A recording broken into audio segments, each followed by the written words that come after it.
ഇടുക്കി ആനയിറങ്കൽ ഡാമിൽ ആനയിറങ്ങി. ഒന്നും രണ്ടുമല്ല 20ഓളം കാട്ടാനകളാണ് കുളിക്കാനും വെള്ളം കുടിക്കാനുമായി ജലാശയത്തിലെത്തിയത്. അത് റിപ്പോർട്ടർ ക്യാമറയിൽ പതിയുകയും ചെയ്തു. കുട്ടിയാനകളും ആ കൂട്ടത്തിലുണ്ടായിരുന്നു. മൂന്നാർ ഗ്യാപ്പ് റോഡിൽ നിന്നും രാഹുൽ സുരേഷും സംഘവും പകർത്തിയ ആ ദൃശ്യങ്ങളടങ്ങുന്ന റിപ്പോർട്ട് കണ്ടു.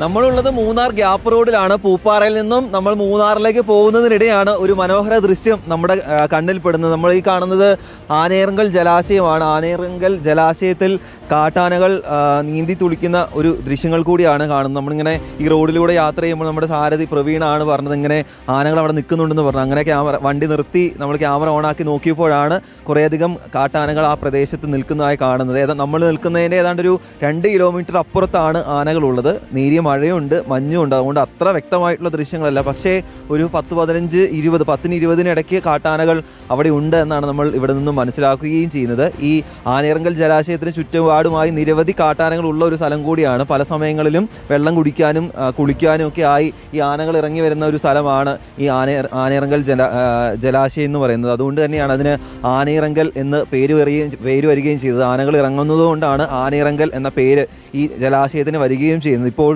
ചെറിയ മഴയും മഞ്ഞും ഒക്കെ ഉണ്ട്. അതുകൊണ്ട് ദൃശ്യങ്ങൾ ഒരു അവ്യക്തമായി വരുന്നതാണ്. പക്ഷേ നേരത്തെ കുറച്ചും കൂടി വ്യക്തമായിരുന്നു. കുട്ടി ആനകളും വലിയ ആനകളും ഉൾപ്പെടെ ഏതാണ്ട് 10-20ഓളം ആനകളായിരുന്നു അവിടെ ഉണ്ടായിരുന്നത്. വിനോദസഞ്ചാരികൾ ഈ വഴി വരുന്ന ആളുകൾ ഇറങ്ങി നോക്കുകയൊക്കെ ചെയ്യുന്നുണ്ട്. അവിടേക്ക് എത്തിപ്പെടാനും ബുദ്ധിമുട്ടാണ്. അതുകൊണ്ട് ഇവിടെ നിന്നും ഈ കാഴ്ചകൾ ആസ്വദിക്കാനാണ് സാധിക്കുക. എന്തായാലും യാത്രക്കിടയിൽ ഇങ്ങനെ അപ്രതീക്ഷിതമായിട്ടുള്ള ചില കാഴ്ചകളും നമ്മുടെ ശ്രദ്ധയിൽ പെടുന്നു, ക്യാമറ കണ്ണുകളിൽ പെടുന്നു എന്നാണ് ഈ യാത്രയിലൂടെ നമ്മൾ മനസ്സിലാക്കുന്നത്. ഈ മൂന്നാർ ഗ്യാപ്പ് റോഡിലൂടെ വരുന്ന ആളുകൾ ഇടയ്ക്ക് ഈ ജലാശയത്തിലേക്കൊക്കെ ഒന്ന് നോക്കുകയാണെങ്കിൽ ഇത്തരത്തിൽ മനോഹരമായിട്ടുള്ള ദൃശ്യങ്ങളും കണ്ട് ആസ്വദിക്കാൻ സാധിക്കും. വീഡിയോ ജേർണലിസ്റ്റ് ജിതിൻ മാങ്ങാനത്തിനൊപ്പം റിപ്പോർട്ടർ രാഹുൽ സുരേഷ്, റിപ്പോർട്ടർ ഇടുക്കി.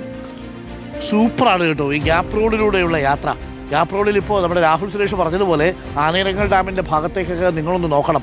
വണ്ടി ഓടിക്കുന്നയാളല്ല, വണ്ടി ഓടിക്കുന്നയാൾ വണ്ടി നിർത്തിയിട്ട് നോക്കിയാൽ മതി. ബാക്കിയുള്ളവർ ഒന്ന് നോക്കുന്നത് നന്നായിരിക്കും. വണ്ടി ഓടിക്കുന്ന ആൾ നോക്കിക്കഴിഞ്ഞാൽ എല്ലാവർക്കും കൂടെ ആനയിറങ്കൽ ഡാമിൽ പോയിരിക്കാം.